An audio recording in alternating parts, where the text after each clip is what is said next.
Secret Garden is really all about nature and mankind and how we interact, humankind with nature.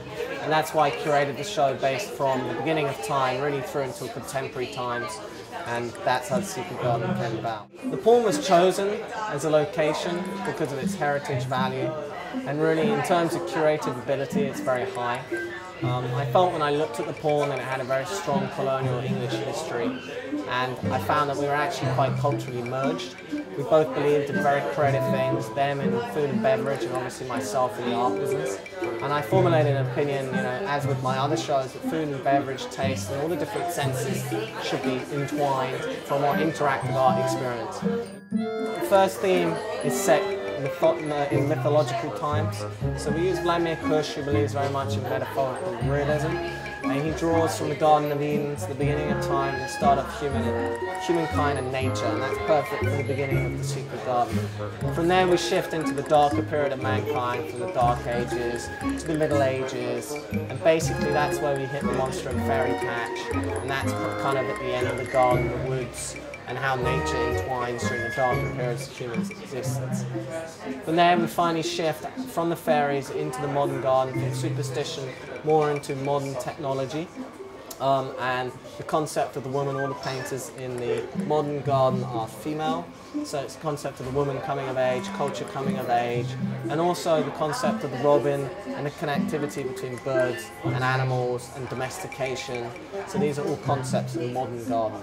Then from there the final garden is the contemporary, and the contemporary is very much about recreation and rebirth, and that's why we have the concept of honey and pollination, and that's the final theme which ends the circle and we go back to the beginning. I think there's been a great influx of galleries into Hong Kong in particular, but I think the gallery culture in Hong Kong is still very much formulated based on a kind of sterile environment, whitewashed walls, gallery space. Of course we have some wonderful artists coming through, but I always feel that not just the artist, the visual element is important when people interact with art. So I believe in the location as well as all the different senses to really induce people to really enjoy the art event, so to speak. There are 10 artists exhibited tonight. 3 artists are local to Hong Kong and 7 are living outside of Hong Kong, all international artists. We have a wide range of nationalities, from British to Polish to French to American, quite a strong contingent of Americans. The first artist to talk about, most established, is Vladimir Kush, who's in the metaphorical realism, the mythological beginning, the creation room.